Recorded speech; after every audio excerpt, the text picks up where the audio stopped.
अभी आप लोग रामचरितमानस प्रथम सोपान बालकांड से गुरु महिमा के विषय में सुन पाए। तत्पश्चात परमाराध्य सदगुरु महाराज जी के उपदेश वाणी को सुन पाए कि गुरु बिनु सब अंधकार। कहते गुरु के बिना जो भी मानव है सब अंधकार में है, अर्थात अज्ञानता में। तो कहेंगे कि वह गुरु विहुन कैसे है?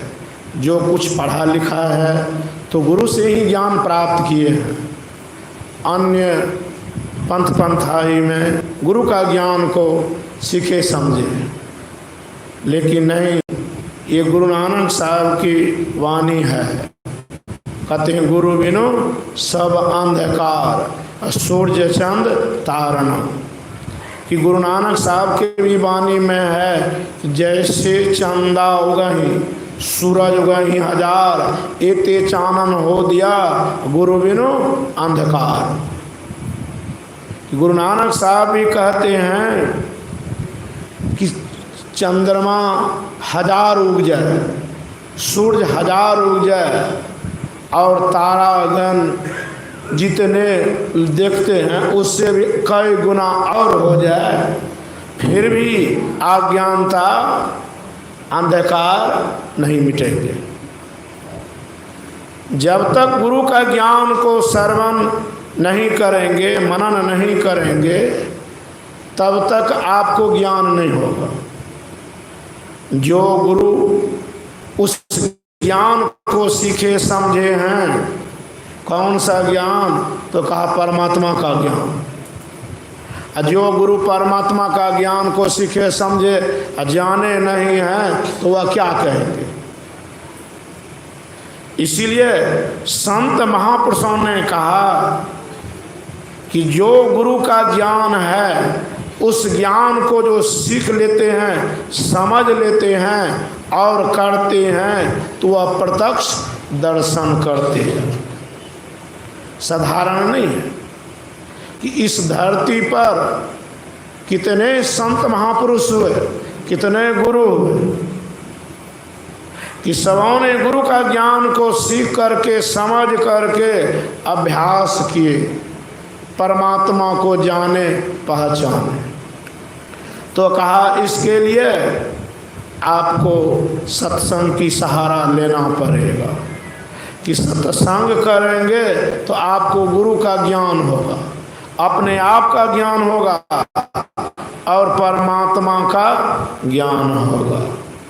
साधारण नहीं है कि इस धरती पर जो भी महापुरुष हुए सबों ने गुरु की महिमा को गाए। कबीर साहब ने तो कह दिया कि गुरु साधारण नहीं होते हैं, गुरु नाम है ज्ञान का। गुरु का पद लिए हैं, अज्ञान नहीं है। ज्ञान तो कहा एक तरह का ज्ञान नहीं, सुचाचार, सदाचार, शिष्टाचार। कहा अगर यह ज्ञान को नहीं सीखे समझे हैं तो वह ज्ञान क्या बतलाएंगे? कि संत महापुरुष कहते हैं कि जो अंधकार के बात का ज्ञान बतावे, जो अंधकार अर्थात अज्ञानता की बात से बाहर बतावे वह गुरु है। कि अज्ञानता में सभी जीवात्मा रहते हैं, उनको गुरु ज्ञान दे करके वह प्रकाश की ओर ले जाते हैं। साधारण नहीं है। मीरा बाई ने, सहजो बाई ने गुरु की महिमा को गाई है। कहा राम तजू पे गुरु को न बिसारूं। कहा राम को मैं बिसर जाऊंगा लेकिन गुरु को नहीं। क्यों? कि गुरु प्रगट है, गुरु प्रगट है, परमात्मा गुप्त है। गुरु प्रकट हो करके उस परमात्मा को सिखाते, बताते और समझाते कि वह परमात्मा कैसा है। साधारण परमात्मा के विषय में कहते हैं कि मंदिर में तरह तरह का प्रतिमा है, तीर्थों में, धामों में, और उनको देख करके बड़े प्रसन्न होते हैं, खुश हो जाते हैं। बैठिए, सदगुरु महाराज की बैठिए आप लोग। कबीर साहब ने कहा कि गुरु जो होते हैं गोविंद से भी बड़े। गुरु गोविंद थे मन में देखो विचार, गुरु सुमरे सो वार है। कहा उसका उबार हो जाता है जो गुरु का स्मरण करते हैं। गोस्वामी तुलसीदास जी महाराज ने रामचरितमानस में वर्णन किए हैं, बंदों गुरुपद कंज कृपा सिंधु नर रूप हरि महामोह तम पुंज जासु बचन रवि करनी कर। कहते हैं गुरु जो होते नर रूप में हरि होते, कृपा के सिंधु होते। ऐसा गोस्वामी तुलसीदास जी महाराज ने वर्णन किए हैं, रामायण में लिख दिए कि नर रूप में कहा वह हरि है। क्यों? कि वह परमात्मा जिसके विषय में हम लोग पढ़ते सुनते हैं, आज तक यह नहीं कहा कि तुम सदाचार का पालन करो, सत्संग करो, ध्यान करो, लेकिन गुरु कहते हैं कि सदाचार का पालन करो, शिष्टाचार का पालन करो, ध्यान करो और सत्संग करो। ऐसा गुरु कहते हैं कि इस धरती पर जो भी महापुरुष हुए जीवों के उद्धार के लिए वह मार्ग बतला है। कि गुरु मच्छंदर नाथ हुए, इस कलयुग में भी अवतार लिए। उन्होंने सभी जीवों का उद्धार के लिए भगवान शिव के पास जाते हैं। तो भगवान शिव हिमालय में बैठ करके तपस्या कर रहे थे। भगवान शिव इतने बड़े दयालु महापुरुष, वह हिमालय में बैठ करके साधना कर रहे थे और गुरु मच्छंदर नाथ जाते हैं उनके पास में। जब वहाँ पहुँचे तो इनको दिखाई नहीं पड़ रहा है कि साधना में बैठे हैं 100 परिवार, एक तो नहीं 100 परिवार। भगवान शिव ने 100 परिवार बैठ कर के ईश्वर परमात्मा के भक्ति में लीन थे। आज जब गुरु मच्छंदर नाथ पहुँचे तो इनको दिखाई नहीं पड़ रहा है, कहाँ है। स्थान पर पहुँचे दिखाई नहीं पड़ रहा है। अब यह व्याकुल हो रहा है, अब आवाज़ दे रहे हैं, पुकार रहे हैं कि हे भोलेनाथ मुझे दर्शन दो, मुझे दर्शन दो। बहुत जब पुकार लगाए, परेशान हो गए, नहीं दर्शन दे रहे हैं। तो कहा कि भोलेनाथ अब दर्शन नहीं दोगे तो अब अपने शरीर से सिर को अलग कर देंगे, यानी अपना से अपनी हत्या हम कर लेंगे। नहीं, आप मुझे दर्शन दो। कहा नहीं, आप दर्शन दोगे अब हम अपने सिर को इधर से अलग करेंगे। ऐसा संकल्प गुरु मच्छंदर नाथ ने लेकर के पुकारते हैं और फिर भी दर्शन नहीं दे रहे हैं। तो वह अपने जोग बल से मंगाए ले आए, रिद्धि बल से वह आ गया तलवार। अब का भोलेनाथ आप भी विलम्ब कर रहे हैं, अब अपना सिर को मैं काट रहा हूँ। जैसे उठाया भगवान शिव तुरंत प्रकट हो गए। कहा रुक जाओ, कहा रुक जाओ मच्छंदर नाथ, अब रुको, तुम इतनी परेशान क्यों हो, क्या बात है। तो कहा कि भोलेनाथ इस संसार में जितने मनुष्य हैं सब के सब परेशान हैं, दुखी है, इसका उद्धार कैसे होगा। तो कहा कि भोलेनाथ ने कहा मच्छंदर नाथ को कि देखो इस कलयुग में हमारा अंश का अवतार होगा, तब जो है सभी जीवों का उद्धार होगा, कल्याण होगा। तो कहा कि प्रभु ये कैसे होगा? तो कहा तुम्हारे साथ में मेरा आशीर्वाद है कि तुम नगरी नगरी अलख जगाओ, नगरी नगरी अलख जगाओ, गांव गांव घूम करके तुम अलख निरंजन का टेर लगाओ, पुकार करो, तब हमारा अंश अवतार लेगा और तब सबका उद्धार हो जाएगा। तो कहा कि भोलेनाथ आपने तो विलम्ब करके दिए, तो बहुत बड़ा खजाना आपने दे दिया। तो कहा कि तुम अलख जगाओ, तुम्हारे साथ में मेरा आशीर्वाद है, यह अवश्य होगा। अब भोलेनाथ भगवान शिव को प्रणाम करके गुरु मच्छिंद्रनाथ ने चला। अब अलख जगा रहे, साधु मंडली बना करके और नगरी नगरी घूम रहे हैं, गांव गांव घूम रहे हैं, बहुतों के घर में जाते हैं, अलख जगाते हैं। घूमते घूमते एक ब्राह्मण के घर पहुंचते हैं, अलख जगाए, घर से निकली गिरी स्वामिनी निकली, तो देखते हैं साधु मंडली है, हाथ जोड़कर खड़ी है। कहते हैं महाराज क्या चाहिए? तो कहते हैं गुरु मच्छिंद्रनाथ कि साधु महात्मा को भिक्षा चाहिए। तो कहा ठीक है, हम घर से लेकर आ रहा हूँ। अब वह क्या क्या घर में सामग्री लेकर के खाने वाला सामग्री लेकर के आए। तो कहा रुक जाओ, तुम जो ये भिक्षा दे रही हो, तुम्हारे अंदर से दुख का वेदना आ रहा है, तुम दुखी हो। कहा महाराज हम कोई दुखी नहीं है। तो कहा क्या बात तू कह रही है, दुखी नहीं है? तुम दुखी हो, जितना छिपाओगे उतना तुमको दुख होगा। तुम व्यक्त करो, तुमको क्या चाहिए, बोलो। तुम दुखी हो, दुख के साथ तुम ये भिक्षा दे रही हो, इस भिक्षा को हम स्वीकार नहीं करेंगे। तुम पहले बताओ कि तुमको क्या दुख है, सो बताओ। जब बहुत देर वार्तालाप हुआ तब वह कहती है कि महाराज मुझे आज तक संतान सुख प्राप्त नहीं हुआ है, मैं दुखी हूँ।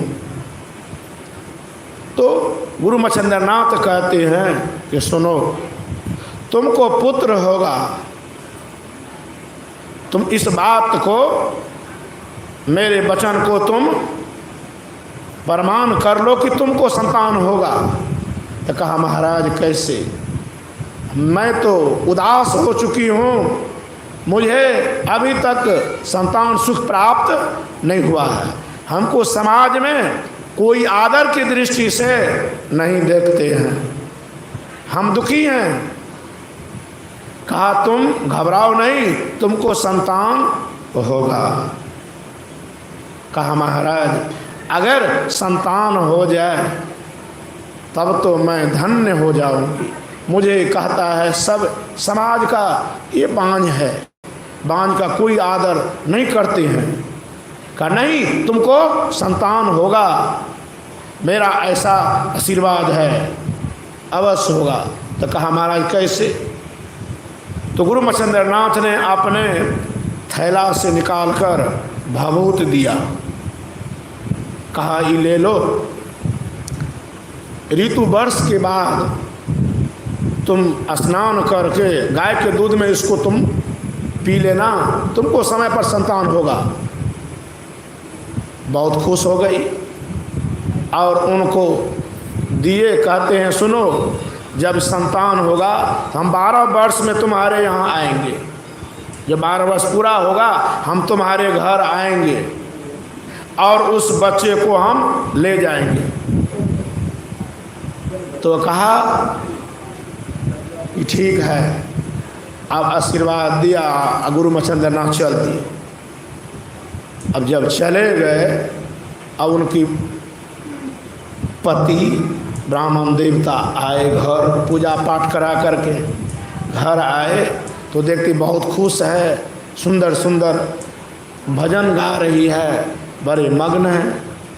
आए पंडित जी, कहते हैं क्या बात है, आज तो बहुत खुश हो लग रही हो, आम दिन तो बहुत दुखी रहती थी, आज बड़े खुश मालूम हो रही है, क्या बात है। तो कहा कि आज सिद्ध एक महापुरुष साधु महात्मा आए थे, आज मुझे आशीर्वाद स्वरूप भभूत दिया है, अब मुझे संतान की प्राप्ति होगी। तो कहा भभूत से कहीं संतान होता है तो पगली है, ऐसा हो जाए तब तो एक भी बांझ नहीं रहेगा संसार में, ऐसा नहीं होता है। कहा नहीं नहीं, कोई सिद्ध महापुरुष थे, उन्होंने कहा है अवश्य होगा।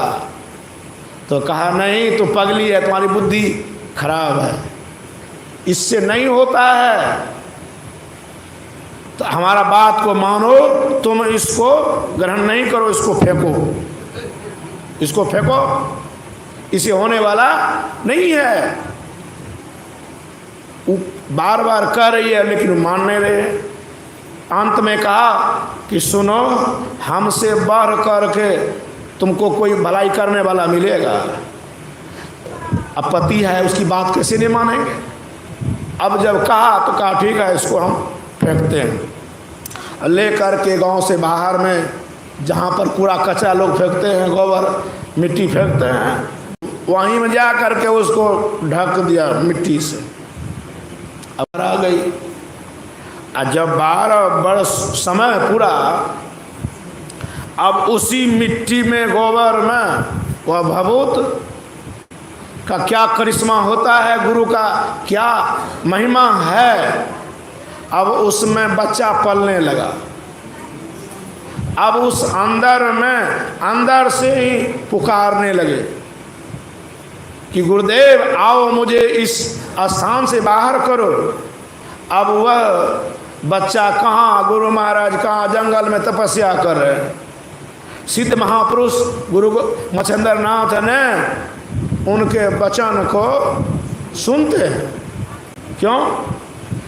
गुरु महाराज के वचन में लिखा है, जो शब्द योग में परिपक्व हो जाते हैं, दृश्य योग में परिपक्व हो जाते हैं, कहाँ कुछ हो रहा है वह सब चीज़ देखेंगे, कहीं कुछ कोई बोल रहा है उसको सब सुनते हैं। गुरु महाराज ने ऐसा लिखा है और कहा भी है। तो गुरु मच्छिंद्र नाथ ने सिद्ध महापुरुष थे, उन्होंने भक्ति में परिपक्व थे, उन्होंने उनकी पुकार को सुन रहे। जैसे बैठे हैं ध्यान में, आवाज़ को सुन लिया। अब वह तुरंत उठा, अपने शिष्य को कहा कि चलो, अब जो है अवतार हो गया। भगवान शिव ने जो कहा, अब वह बात पूरा हो गया। अब चलो उसको आनने के लिए। अब शिष्य मंडली ले करके अलख जगाते हुए उसी पंडित जी के घर पहुँचे। आवाज़ लगाए, वह घर से निकली। कहते हैं महाराज भिक्षा ले लो। कहा सुनो, तुम्हारे भिक्षा लेने के लिए हम नहीं आए हैं। तुम्हारा पुत्र कहाँ है, तुम्हारा संतान कहाँ है? तो कहती है कि महाराज, कहा महाराज संतान कहाँ, कोई संतान नहीं, आप ये क्या बात कर रहे हैं? कहा सुनो, ऐसा हो नहीं सकता है, ऐसा हो ही नहीं सकता। जिसको जो हम कहते हैं वह नहीं होगा, यह हो ही नहीं सकता है। तुम झूठ बोल रही है। तुम बताओ कि तुम्हारा पुत्र संतान कहाँ है? कहा महाराज कोई संतान नहीं। कहा झूठ मत बोलो, सत्य बात बोलो, है कहाँ पुत्र? अब अंत में वह रोने लगी। कहा महाराज मैंने उस भभूत को ग्रहण नहीं किया, मैंने फेंक दिया। कहा अनर्थ, वो कह दिया कि अनर्थ, तुमने संतान सुख से विहीन हो गई। ये बताओ तुम कहाँ फेंकी है वो भभूत को? चलो बताओ, जल्दी करो, कहाँ तुम फेंकी है? अब उसको दिखाएंगे गुरु मच्छिंद्र नाथ की, देखो कहाँ पर रह करके क्या हुआ है, तुम कहाँ फेंकी है, चलो वहाँ। अब ले करके उसी गोबर के पहाड़, मिट्टी के पहाड़ के सामने ले गए, कहा महाराज इसी में फेंके हैं। अब वहाँ पर बैठ गए गुरु मच्छिंद्र नाथ। अब अंदर से जो बच्चा है अब वहाँ पर खड़े हो गए, कहते गुरु महाराज अब मुझे यहाँ से निकालो। धरती माता का माँ अब मुझे लेने के लिए हमारे गुरुदेव आए हैं, मुझे जाने का अनुमति दे दो। हमारा जन्म हुआ है संसार का कल्याण करने के लिए, उद्धार करने के लिए हुआ है, इस मिट्टी में रहने के लिए नहीं। अब यहाँ से माता मुझे आदेश दो, गुरु महाराज हमारे बैठे हैं, हमको बुला रहे हैं, मुझे जाने दो। कहा बेटा यहाँ पर क्या तकलीफ है तुमको? कहा माता तकलीफ यही है कि हमारा काम जो है, जिस के कारण मुझे शरीर मिला है, उस काम को करना है, मुझे जाने का आदेश दे दो। तो कहा ठीक है बेटा जाओ, तुमको आशीर्वाद है, तुम जाओ। बस हाथ जोड़े, गुरु मच्छिंद्र नाथ की जय, गुरु मच्छिंद्र नाथ की जय पुकारते हुए बाहर आ गए। गुरु महाराज बैठे उसके चरण पर गिर गए, उसको उठा लिया, अपने हृदय लगाया। कहा बेटा अब चलो, हाथ पकड़ लिया, कहा चलो। अब ब्राह्मणी माता जो थी वह छेकते हैं महाराज ये बच्चे को दे दो। कहा बस अलग हो जाओ, सामने से हटो, इस पर तुम्हारा कोई अधिकार नहीं है, तुम्हारे से इसका पैदा नहीं हुआ है, इन्होंने मिट्टी गोबर से पैदा लिया है, इसका नाम गुरु गोरखनाथ है, इसका नाम गुरु गोरखनाथ है। ये साधारण महापुरुष नहीं है, ये तुम्हारा संतान नहीं है, तुमने इसका आदर सम्मान नहीं किया है, इस पर तुम्हारा कोई अधिकार नहीं है, तुम सामने से हटो। अब उसको हाथ पकड़कर ले खड़ के चल दिए। चलते चलते पहुंच गए बद्रीनारायण। अब वहाँ जंगल में रात में सोए सब। सुबह हुआ तो सब कोई अपने क्रियानिवृत्त से होकर के कहा अपने शिष्य को कि अति करो, हवन बनाओ, आज इसका संस्कार करेंगे, मतलब इनको भजन भेद दीक्षा देंगे, संन्यास देंगे और इन्होंने साधन भजन करेंगे, भक्ति पूरी करेंगे, तब सबका उद्धार होगा, ऐसी नहीं होगा। अब शिष्य लोग सब जंगल में लकड़ी जोड़ करके धुना बनाए, सब बैठ गए। और गुरु मच्छिंद्र नाथ जब उनको सिखाने लगे साधना करने का युक्ति, जैसे मानस जप, मानस ध्यान, दृष्टि साधन बताते हैं संत मत में, गुरु महाराज जी ने बताए हैं, उसी तरह से जब सिखाने लगे, सब साधना जब सीख लिए, तो अब गुरु महाराज कहते हैं गुरु मच्छिंद्र नाथ कि जितने शिष्य लोग हो तुम लोग जाओ भिक्षा के लिए। तो कहते हैं कि गुरुदेव गोरखनाथ भी जाएंगे। कहा नहीं अभी नहीं, कह रहे हैं गुरुदेव हम भी जाएंगे, साधु बने हैं तो साधु को सब ज्ञान चाहिए ना, हम भी जाएंगे। तो कहा ठीक है बेटा जाओ। उसको झोला चिमटा और कमंडल दिए, कहा जाओ भिक्षा लाओ तुम भी। अब ले कर के चले। अब कम उम्र का है, बहुत सुंदर, शिव भगवान का अवतार साधारण है, और जब जिसके दरवाजे में जाते हैं बड़े खुश हो रहे हैं। जब 1 2 3 4 5 6 7 घर घुमा, 7वां के यहाँ फंक्शन हुआ था, त्योहार होता है, तो उसमें बहुत सामग्री बनाते खाने पीने का। तो उसमें जब ये पहुँचे तो कहा महाराज आप भिक्षा ले लो। उसको पटली बांध करके बहुत सामग्री दे दिए, वो लिए आए। बाहर में सब जहाँ तक घूम रहा सब इकट्ठा हो करके आए, चले गुरु महाराज के पास। गुरु मच्छिंद्र नाथ के पास जब गए तो ये गुरु गोरखनाथ जी महाराज ने रख दिए उनके सामने में। अब उनको निकाल कर वो खाने लगे। खाए तो कहा बेटा खाए, पेट तो भरा लेकिन मन नहीं भरा, और थोड़ा सा दही बारा मांग करके लाओ। अब उनकी परीक्षा शुरू हो रही है। गुरु शिष्य का परीक्षा लेने लगे।